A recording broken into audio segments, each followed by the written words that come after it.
Le Lambaed, on est en direct d'Achoul, le Beth Rabat des Français à Kronheitz, chez notre frère Meir Soussan, Rav Meir Soussan, d'Aubervilliers, toujours la Kihila de la Géoula, qui a fait un Beth Rabat pour les Français, un merveille à la demande du Rabbi. Et nous on est là, bon Hachem, parce que avant vous savez, jusqu'à encore 2 ans, le dernier Farbringen, on le faisait au 770 dans la grande Souka. Et on faisait un géant Farbringen, vraiment tous les Français. Il venait toute la nuit et à tour de rôle, celui qui allait à Manhattan, il rentrait à 2 heures, il savait qu'il y avait le Farbringen, c'était géant. Et il y a 2 ans, je ne sais pas pourquoi, apparemment il y a eu beaucoup de balagan.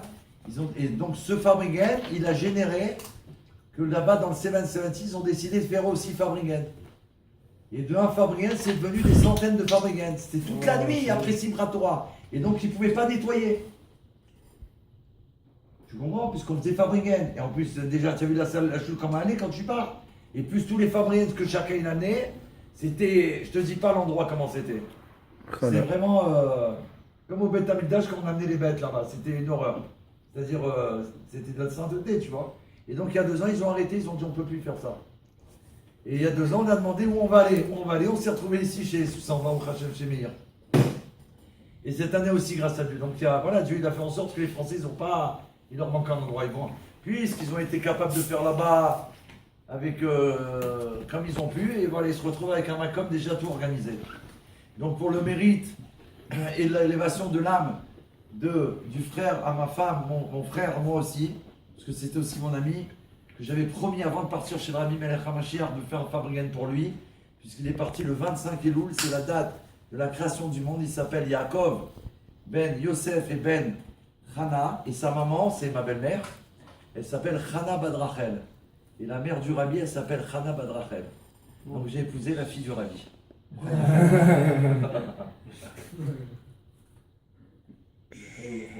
Echaim.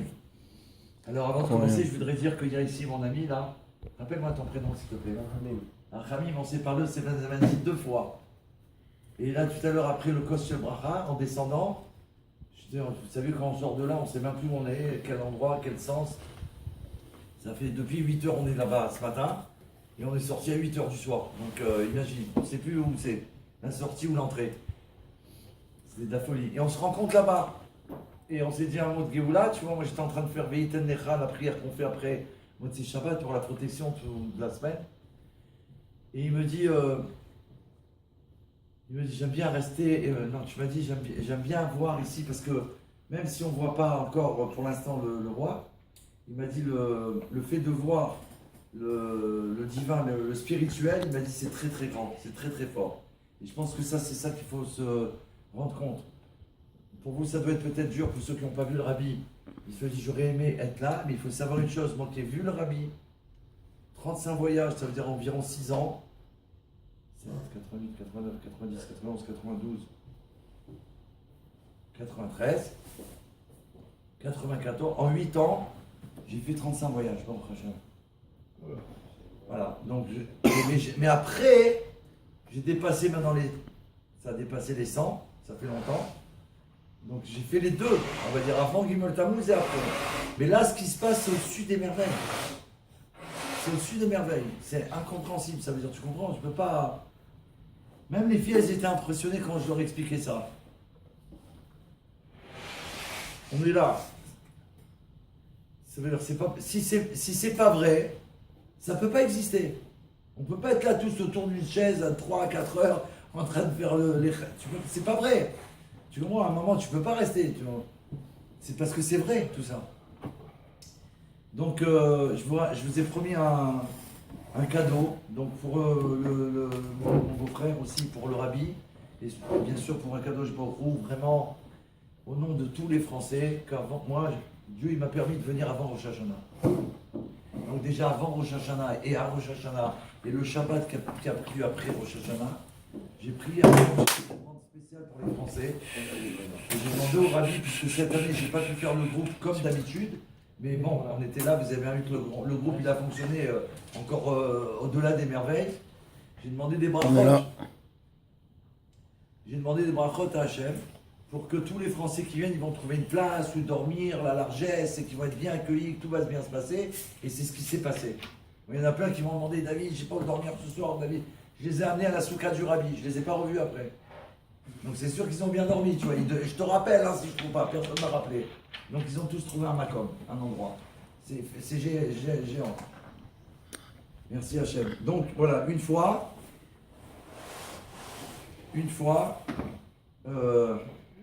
j'étais chez le Rabbi à Tishri. Ouais, c'était mon premier Tishri chez le Rabbi. Peut-être en 88, je crois. Je sais plus. C'est le deuxième, je suis en 92. Viens mon frère. Et là, il s'est passé une merveille. Donc, je connais pas le système. Hein. Quand je vous parle de ça à l'époque, je connais pas le système. C'est-à-dire, je sais pas comment ça se passe. Les horaires, les trucs, je parle pas avec eux. C'était très... Et comme je tenais toujours à être à côté du Rabbi, donc moi, je voulais pas parler avec les gens pour pas qu'ils m'embrouillent. Ils me disent c'est ma place parce qu'avant c'était pire qu'aujourd'hui. Hein. Ouais. J'entendais dans la choule, quand tu rentrais, tu entendais qu'une seule chose.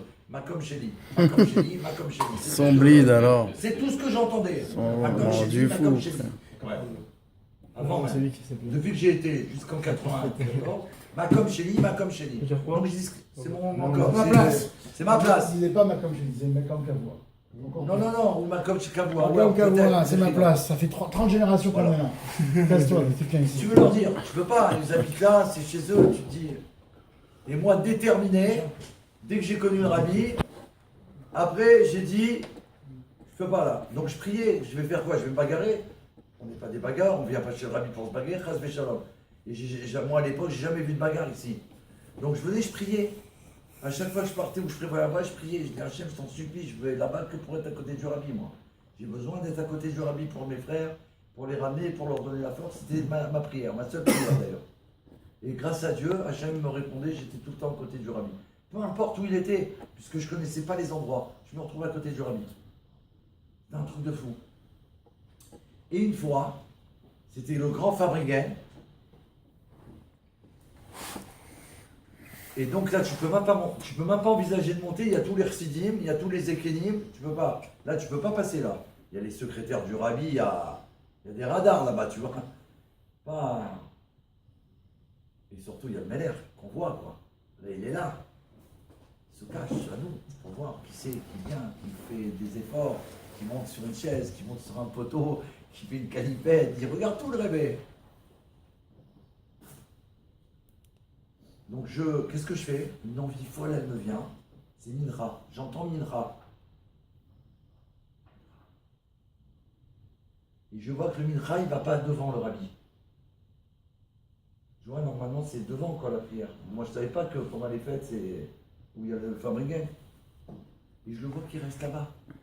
Et je vois qu'il commence à se mettre en place. Il commence, les Chassidim, ils se mettent en place. Qu'est-ce que je fais? Je monte sur l'endroit du Fabréguen. Tu vois, par le fond, comme on était là tout à l'heure. Vous avez vu, il y a l'écran du Rabbi, là, la vidéo, Il était juste avant. où il y avait la vidéo là. Ouais. Non, la vidéo qu'ils mettent là. Ah, Il y a un petit escalier avec des marches. Je suis monté par là. Et comme c'était la fin du Fabréguen, et que le Rabbi se préparait pour une tous les Chassidim se préparaient, là, ils ne m'ont pas regardé. C'est-à-dire, ils ne faisaient pas attention à moi, ils se préparaient. Donc, je m'approche tout doucement du Rabbi. Comme ça, pas à pas. Et là, quand je me rapproche trop près, tous les Chassidim, ils me disent dehors et tout.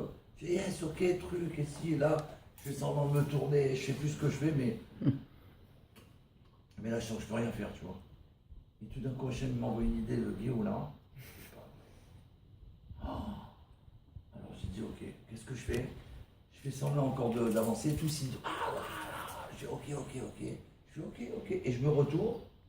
Et je fais semblant de partir, tu vois. Donc là, quand il me voit me retourner et partir, tac, il zappe. Parce que là, ça y est.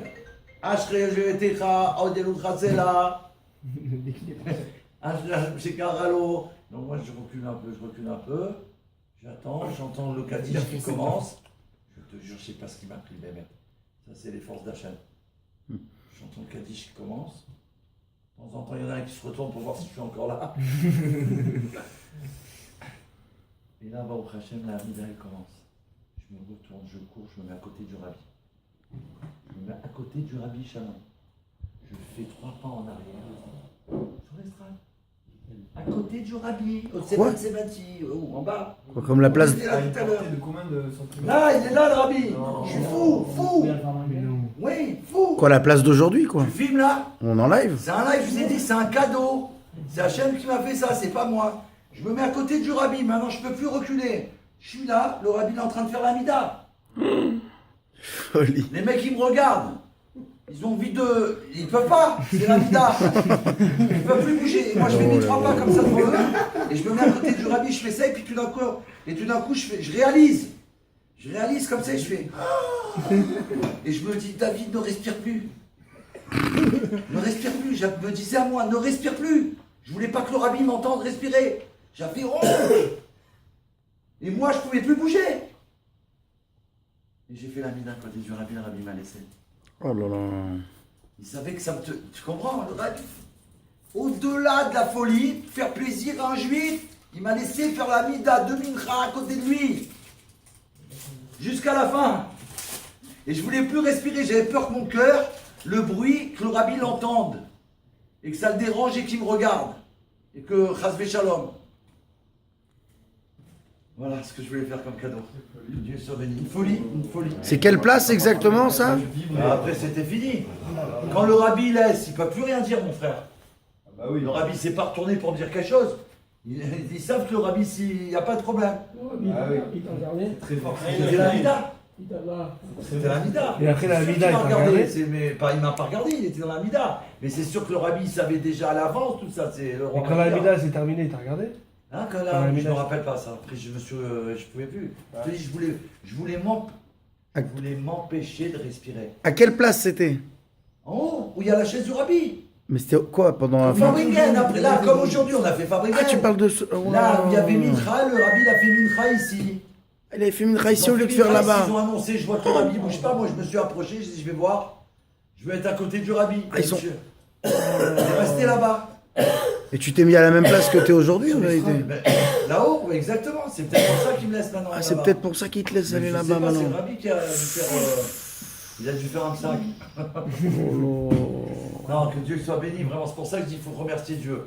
Parce que ça fait plaisir à Hachem quand on veut, de toutes nos forces, de tout notre être, de s'attacher à la divinité. Belle folie, ça. S'attacher au Rabbi, pourquoi? Pour être attaché au Rabbi, à Hachem.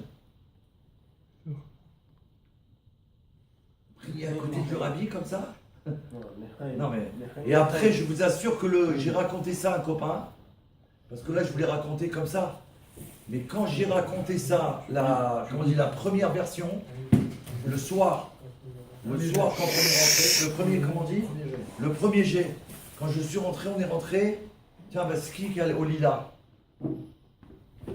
Non, pas au Lila. Ifra. Ouais, où il y a les 7 Johan Ifra. Romainville, à Romainville, pardon. Écoute bien ce que je te dis.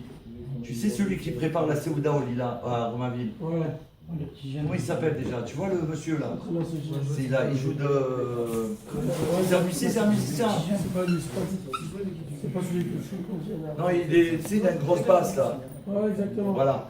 Celui-là, il était avec moi et je dormais avec lui dans la même maison, non, chez le Rabbi. On s'est trouvés dans la même maison. Parce qu'avant, il n'habitait pas là-bas, il habitait dans le 20e. Et c'était un ami à mon oncle qui habitait aussi là-bas. Donc ils sont venus ensemble, ils ont loué la même maison. Et moi aussi, j'étais avec eux, avec mon fils.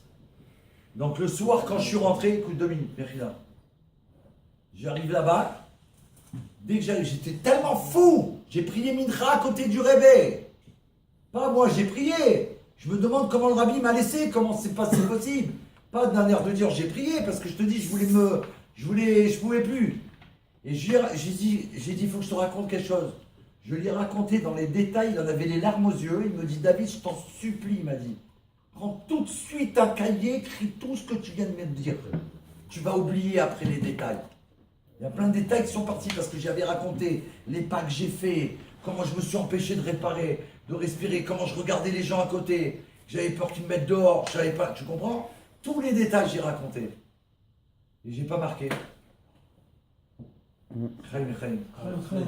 Pourquoi cette fin? marqué. David Lechaim Velivrocho. T'as écrit, j'aurais dû écrire parce que sinon, je me regrette, tu sais pourquoi? Parce que si j'avais commencé à écrire à ce moment-là, j'aurais peut-être fait 1, 2, 3 livres, 4 livres de toutes les histoires que j'ai eu avec le Rébé. Parce que tu ne veux pas te rappeler de tout et tu ne veux pas te rappeler de tous les détails. Merci beaucoup, en tout cas on est là pour la Géoula. Donc on ne sait pas si on va rentrer parce que là, on attend l'imminence de la révélation du roi Mashiach. D'un instant à l'autre, c'est pour ça qu'on est encore réveillé. Donc certainement vous allez venir nous rejoindre ici au 770. Les places sont prêtes, les hôtels sont prêts. À Yerushalayim, ouais, mais on fait pas regarder avec le Rabbi d'abord. Et on va à Yerushalayim. Et donc on peut dire une seule chose aux Français, à nos frères, et dans le monde entier, ceux qui vont aller voir ce petit bout de vidéo qu'on vous a offert, parce que là il est quelle heure? 2h du matin environ. Eh ben, on a passé 8 heures, de 8h à 8h, ça fait 2h20. 12 heures, plus de 12 heures au C20 sans bouger, debout, pratiquement, avec une ambiance où il y avait, c'est comme une arène, où il y avait 22 000 lions divins, c'était nous, autour du roi Mashiach, et on a dansé et chanté et fait les chaïm, et ça a été quelque chose au-delà des merveilles. Et les forces qu'on a prises là, on ne peut même pas s'imaginer ce que c'est. C'est pour l'éternité, c'est pas que pour toute l'année. Parce que là, quand on est auprès du Mashiach, c'est pour toutes les générations. Donc maintenant, le Rabbi, ce qu'il veut, il nous a transmis toutes les brachot de Dieu, il nous a rassasiés au-delà de tous les rassasiements, c'est-à-dire de la Géoula. Et il veut qu'on fasse profiter partout où on va, le monde entier. On les abreuve. Venez boire la source, venez. Le Rav Kali a fait traduire, il est venu ici avec un cadeau gigantesque pour le Rabbi. Il a fait traduire la deuxième partie du Tanya Kadisha, Shar, Richoud, Vaimuna en arabe. Pour transformer tous les Arabes de France. Donc on a un travail après. On doit aller dans les mosquées pour leur faire le Tanya, Kadisha. Ils vont faire des bêtes rabades. Ils vont transformer. Eh, Tanya Kadisha, maintenant écoute ça. Il m'a montré le Sefer. Je l'ai remercié, j'ai dit c'est de la folie. Parce que j'avais déjà été avec lui à une conférence. On avait fait en Israël, il m'avait invité à faire une conférence pour les 7 lois de Noé dans un hôtel arabe à Jérusalem, quartier arabe. On avait été reçus par les Arabes dans l'hôtel, conférence pour les Jvamizot des Noirs. Et à la fin, il avait fait traduire un feuillet, le début du Tanya. C'était il y a quelques années, et on a appelé une responsable de l'hôtel, de tout l'hôtel, la manager. On l'a invité, on lui dit voilà, on fait une conférence, là, il a expliqué pour les 7 lois. Il y avait les micros, les caméras, tu vois, une vraie salle de conférence. Ouais. Et à un moment, il lui dit à la dame, s'il vous plaît, on l'a traduit en arabe, on voudrait que vous le lisiez pour voir si vous comprenez quelque chose, si c'est bien traduit et tout, tu vois. Et elle a accepté, elle a lu devant nous le Tanya Kadisha en arabe. Et elle nous a dit qu'elle a compris. Voilà, mais là c'est une folie. Alors écoute, Ashgar Apatik, il y a 2 jours, je termine avec ça le Tanya. Hier ou avant-hier, j'ai pris Fabringen. Je fais toujours une histoire à table ou deux, tu vois, pour la famille, pour avec qui je suis. Et je l'avais amené, et je tombe sur une neige, je deviens fou. Le Rabbi, il dit comme ça. Il dit, je crois que c'était en 1954. Je ne sais plus exactement, ou 64, il y a eu une mondiale, quelque chose de mondial qu'il y a eu en Europe, dans le monde. Ils ont envoyé une fusée qui s'appelait Sputnik. Ça va se rappeler, Ramouche. Ça te dit quelque chose, Sputnik? 64 64, je crois alors. Une fusée Sputnik. Et ça a fait la une de tous les journaux du monde, parce que c'était quoi la première fusée, fusée dans l'espace, quoi. Voilà. C'était un truc mondial. Le Rabbi, qu'est-ce qu'il dit? Le Rabbi, qu'est-ce qu'il dit? Il dit, quand ils ont envoyé la fusée, Ashgar Pratit, il dit, lui, il venait d'apprendre le Rabbi. C'est un raciste qui raconte, je crois. Le Rabbi dit, on venait de m'apporter la traduction du Tanya en anglais. C'est la première fois que le Tanya est sorti traduit en anglais. Et le Rabbi dit dans la lettre, dans l'histoire, il dit, si le monde savait ce qu'est le saint livre du Tanya, ça aurait fait la lune, ça aurait fait vraiment la une de tout le monde entier. C'est pas Sputnik qui aurait fait la une. Si les gens ils savaient ce que c'est le Tanya, Sputnik ils auraient laissé tomber, ils n'auraient même pas regardé. C'est le Tanya. Donc je dis, Rav Kali il l'a fait en arabe, je tombe sur cette histoire. Il l'a traduit en arabe, c'est une révolution. Une révolution. Écrit Amelech HaMashiach, tous nos frères, que Dieu vous bénisse. À bientôt, Bezrat Hashem, on se retrouve sur la comète Géoula immédiatement. Amen. Amen.